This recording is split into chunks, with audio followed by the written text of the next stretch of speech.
All right, let's dive into a really fascinating story today. We're looking at how a small kitchen furniture business, which was literally getting crushed by its own success, managed to turn everything around. This is a journey from total chaos to crystal clear control. And this quote, wow, it just gets right to the heart of the problem, doesn't it? Building more was synonymous with suffering more. I mean, if you've ever run a business, you might know this feeling. It's that awful paradox where the very thing you worked so hard for, growth, starts to tear everything apart at the seams. And that brings us to what we call the paradox of growth. It's such a common trap. You get more customers, you get bigger orders, but you're not seeing more profit. You're definitely not getting more freedom. Instead, that growth just puts a giant magnifying glass on every single crack in your operations, leading to more stress, more mistakes, and, well, more suffering.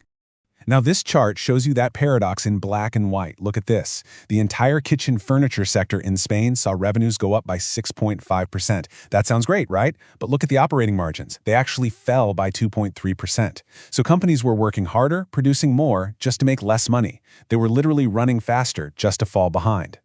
So where was all that profit vanishing to? Well, here is the smoking gun.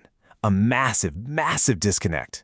You had the design studio creating these absolutely spectacular, high-tech, photorealistic designs. And then, how did that critical information get to the workshop? On a piece of A3 paper with handwritten notes. I'm not kidding. That leap from digital to analog was a breeding ground for errors, wasted materials, and killer delays. So, how in the world do you fix a problem that's buried that deep in your process? It's not as simple as just buying some new software. You need something way smarter, something that's actually integrated. So let's look at the incredible solution they came up with, the Invisible Industrial Engine. Okay, and this is the core idea, the real game changer. Instead of buying some huge, clunky, one-size-fits-all software that forces everyone to relearn their jobs, they built custom bridges. These were small, elegant connectors that linked the tools their teams already knew and used. This is the magic of having a consultant who can also build custom systems. The technology adapts to your people, not the other way around. And here's what that looked like in reality.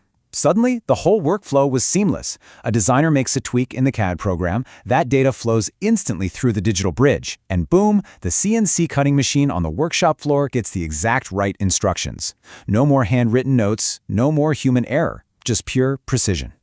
You see, once you have clean, connected data, you can stop guessing and start knowing. So let's look at how this company completely shifted from running on gut feelings to operating with, surgical precision. And this is a question every single business leader has to ask themselves, right? Are you making your big decisions based on what you feel is right or what the real-time data is telling you is right? The difference is night and day. This is what knowing actually looks like. Instead of waiting weeks for some outdated report, the owner had a live dashboard. He could see the profitability of every single project as it was happening. He'd get an alert if a client's margin was too low or if material costs spiked. This is what real business intelligence does. It lets you make smart moves instantly. And this newfound visibility led to a bombshell discovery. Turns out, one of their biggest, highest volume clients was actually one of their least profitable. Why? Because hidden penalties and delays were just eating away at all the margins. Armed with that hard data, they could finally make a strategic call that gut feel alone would have completely missed. But look, systems and data, they're only half the story. The real magic, the real transformation, happens when you use that technology to empower your people. The goal isn't just to automate work, it's to unleash the talent that's already in your team. And this slide shows that critical shift in culture. The owner had to change. He went from being the chief firefighter, the guy who micromanaged every little thing, to a true leader who empowered his team through a project management office that was built on a foundation of responsible autonomy. So they gave their project coordinators the tools, the authority, and most importantly, the trust to run their own projects. And what happened? The team took ownership. Projects started closing faster. And the owner? He was finally free from the daily grind to actually focus on growing the business. Motivation just went through the roof. And to make all this autonomy work, they had to solve another huge problem, what I call knowledge evaporation. What happens when your most experienced person walks out the door and takes all their knowledge with them? Well, they built a living ecosystem. Basically, a shared digital brain for the company, with videos, protocols, and best practices, making the whole organization smarter and way more resilient. So, when you put all these pieces together, the custom systems, the real-time data, and an empowered team, you're not just running a business anymore. You're building something else entirely. You're building a true asset, something that can thrive even without its founder. And this is why this stuff matters so much. Look at this number. A staggering 70% of small business owners over 55 are caught in the founder's trap. The business is so dependent on them that if they left, its value would just plummet. They haven't built a company, they've built themselves a very high-stress job. But by systematizing everything, this company created a real asset with real options to scale. They could now franchise their design studio model because their custom tech made it perfectly replicable. Or they could launch a white label division, using their extra production capacity to build kitchens for other brands. Suddenly, they had diversified income and a much more valuable, resilient business.